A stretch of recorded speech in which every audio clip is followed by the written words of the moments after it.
But I personally think the fastest way to earn money now is to get in. Some people call this gambling, but no, it's only gambling when you don't know what you're doing. What's up? Nix here, a Gen Z Web3 community builder and trader. If ngayon lang tayo nagkita, usually talk about wealth building, goals, and life in general. So tara, let's talk about untapped wealth building conversations as Gen Zs. Okay, so flashback muna tayo.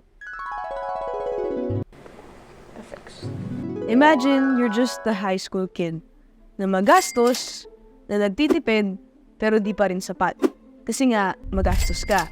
Pero, you wanna spend on more things. And, being a digitally literate kid with a big brain, you Google how to earn money as a high school student. Then you get bombarded with all these guru videos. Imagine wala pang ChatGPT nun. It makes sense naman yung mga videos, pero parang ang hirap i-apply sa sitwasyon mo. Kasi most of them were like Western creators. So despite that, lost high school kid ka pa rin na magastos. Okay, so slap, same story?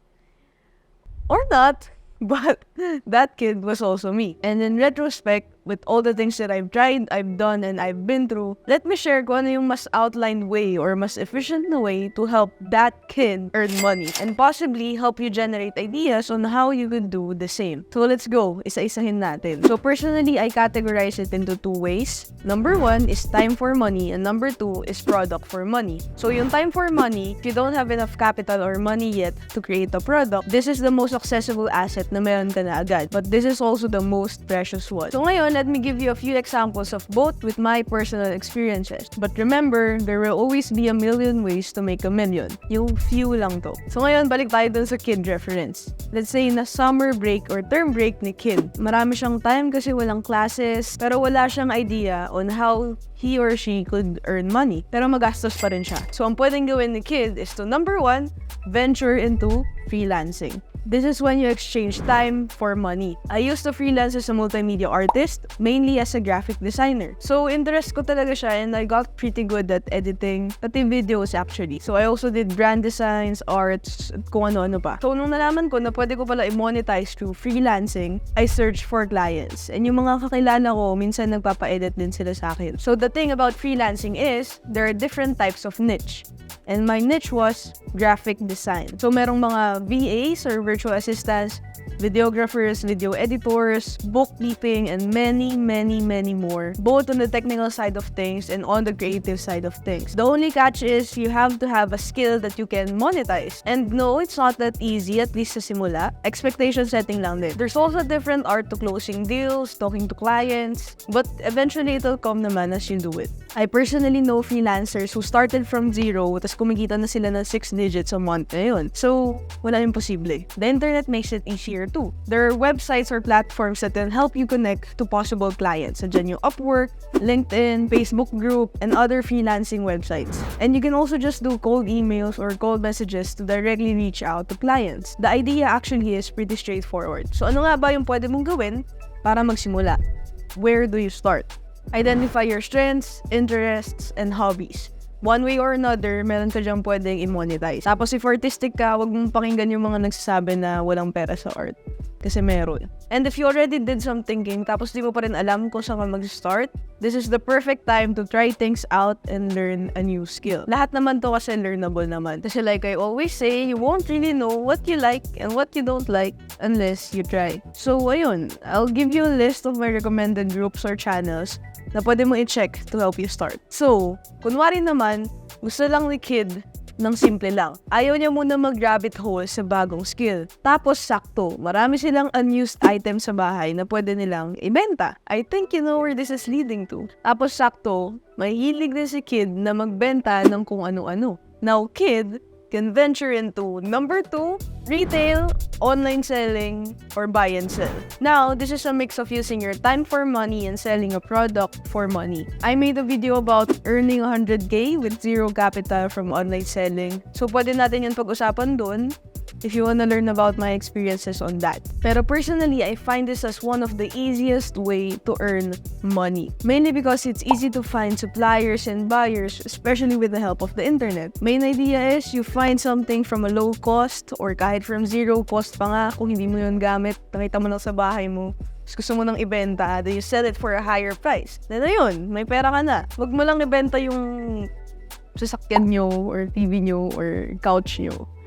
Baka wala ka nang titirhan pag nabenta mo yun. Parang the quote also applies na one man's garbage is another man's treasure. Tingin-tingin ka lang sa bahay mo na, uy, hindi na pala ito ginagamit. Or it's something na vintage pala, tapos may nagko-collect pala ng mga ganun. So going back to high school, hanggang recently lang actually, I still sell products here and there to make quick money. So ngayon, what can you do to start? Look at your house. Baka may mga bagay dyan na pwede mo palang ibenta. You can also start by identifying your interests and hobbies. You can try finding a product na alam mong kailangan ng tao. Especially kung hobby mo talaga siya, you're like a master of that field or thing. Then if wala ka talagang idea, you can just try selling stuff na sa tingin mong may demand. So personal example, one of my interests is food.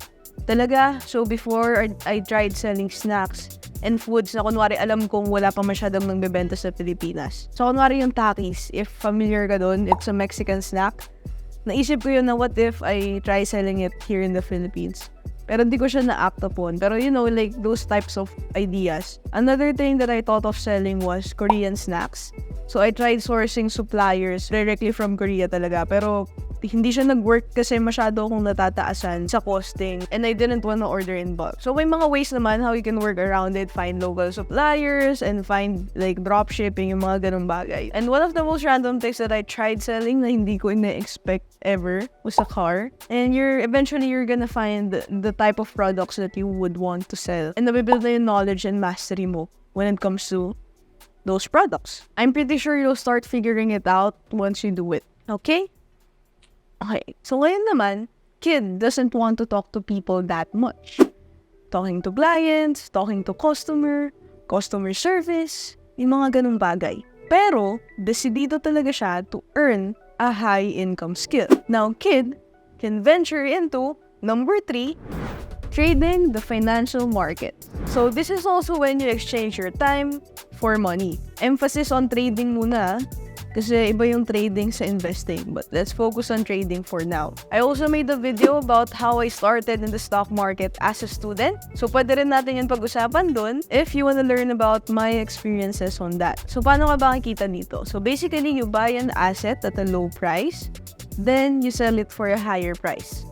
Parang yung buy and sell lang kanina, pero this time, nasa computer mo lang. So paano mo malalaman kung kailan ka bibili at magbebenta? Hulaan mo lang. Ganun lang. Easy. But no, there's much more to it. So, dito na papasok yung mga systems and analysis. You build systems based on your analysis. Kung technical analysis man yan or fundamental analysis. So, may mga ganun. And also from the data that the market gives you. And no, hindi lang stock market ang pwedeng i-trade. Madaming market dyan. Nandyan yung crypto, nandyan yung forex, indices, and yung different stock exchanges sa buong mundo. And I know then, like, some people call this gambling, but no, it's only gambling when you don't know what you're doing. So, meron din tayong tinatawag na risk management and trading psychology to really mold you to become a consistently profitable trader. And if you didn't already know, may mga tao talaga who do this for a living. So, parang they do this as a profession or professionally. And yun ang talaga ginagawa nila, like trading. But expectation setting lang din. It'll take time to study and learn the skill. But it is a high income skill. So, kapag malakas na yung foundation mo as a trader, it's definitely not impossible to earn money from this as a student. So personally, I know a lot of Gen Zs earning money from the market. So maybe you might be one of those people na rin in the coming future. So paano nga ba magsimula? Start learning about the basics of the financial markets and the different types of financial markets. Tapos, start digging into how it actually works. Kung paano ka ba talaga kikita dito. Like, understanding that it's a legit thing and that you can actually earn money from it through fundamental analysis, technical analysis, and not just trading and possibly investing as well. I'll also give you a list of my recommended groups and people or channels that you can look into to help you start your journey. Okay? Okay. So ngayon, kid wants to venture into making an entity of their own, developing systems and a brand. Since that's the case, kid can venture into number 4, business. This is when you create a value-giving product in exchange for money. But you use some of your time too to be able to build it. Create an entity, create operational workflows, find or build a product to sell. And for me, the catch here is you want this to be sustainable despite ng mga ganap mo sa buhay. Especially like if you're a student, anticipated mo na okay, babalik ako ng school by October and whatnot. And going back to way number 1 and 2 and actually number 3, you can turn freelancing, online selling, and trading into a business. Depende na lang yun sa approach mo. Use your big brain na lang. So one of the small businesses that I started going back to the pandemic was a business with my brother. Purple Puto. From the word purple puto, purple na puto, it's puto bongbong basically and leche flan. Pero kasi 'di ba, the idea was nung pandemic, 'di ba, hindi ka naman makakapunta sa simbahan para sa mga simbang gabi. So mamimiss mo yung mga nagbebenta sa labas ng puto bongbong, bibingka, and leche flan. So we wanted to take that to the comfort of your own homes. So I handle product development, tapos my brother handles branding or marketing, tapos we manage operations and finances together. So looking back, the branding and taste was on point, kaya di lang siya na-sustain kasi yung lifestyle namin sobrang nagbago. Tapos nag-shift din yung mga priorities. Nevertheless, we learned a lot from it and open pa rin naman to revisit in the future. Andyan lang siya. Kasi yung mga system namin in place na. And the best pa rin yung leche flan recipe ko. So my friends can attest. Di naman sa pagbubuhat ng sariling bangko, pero masarap siya. So, paano nga ba magsimula? Using again your strengths and interests, think of a product or service na gusto mong gawing business. Whether that's retail, service, art, most things are monetizable. Then learn about the basics of branding, marketing, operations, and product development. But it really doesn't have to be complicated. You just start. I-start mo lang talaga, then you learn along the way. Then take note of the things na sa tingin mong kailangan mo. And kapag nag-emerge yung need as you go along the way, so you take note of that, you journal everything, you document everything, so you know where you can improve from. So you can't improve what you can't measure, so document and collect data. Tapos yun, slowly build off of that.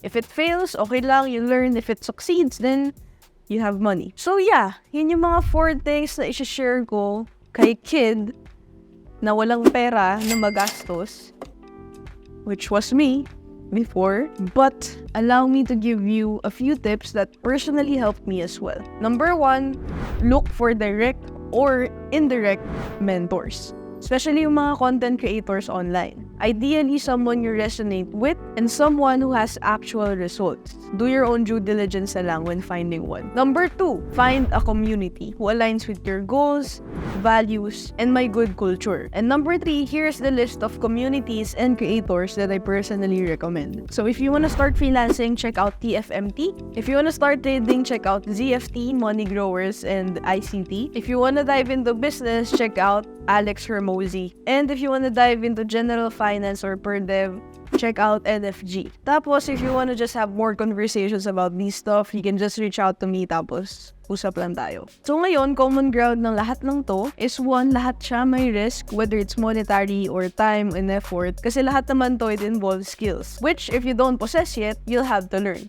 Learnable naman lahat yan, time lang yung kapalit. So whether that's communication, social skills, sales, trading technicalities, or yung niche na napili mo sa freelancing, like you're gonna have to go through a learning curve. So it's just up to you kung ano yung high income skill na gusto mong matutunan. But I personally think the fastest way to earn money now is to get into buy and sell or online selling or retail. Kasi you can find something today and you can find a buyer tomorrow. I mean, you know, like that's the general idea. Kasi you don't have to build systems. If nakita mong, uy, pwede nating ibenta tong printer dito. Diba? So, pwede ko na siya i-post mamayang gabi. Tapos, baka may bibili na bukas. Right? Pero, ayun, like, it still depends on the situation. And I guess, selling really plays along with my skills then. Kaya it worked out for me. But, ayun, the important thing here is to just try. There are a million ways to make a million. And as a student, time is your edge. If nag-fail ka, just try again. At least, you learned from it and you know what to do better next time. At the same time, you really don't know what's gonna work for you unless you try. So, just go out there, discover the world, talk to people, learn skills na ma-apply mo in the long run. And, just make the most out of everything. And di ba, alam mo yung sabi nila na money don't grow on trees? Well, realistically naman, di naman talaga sila tumutubo. Pero, I believe na money can grow on trees if you plant the right seeds. Then, you make a farm. Then, ayun, mayaman ka na. Di ba? Easier said than done. Pero, it removes that limiting belief. So yeah, before we wrap up, ikaw ba? What's your biggest challenge so far when it comes to earning money as a student? Drop it in the comment box below, DM me, or if may tanong ka na pwede natin pag-usapan next time. Don't forget to leave a like, subscribe, and drop a comment below kasi it definitely helps boost this video for us to reach more people na baka nasa same boat din. That's it for today. Usap ulit tayo next time and catch you on our next conversation.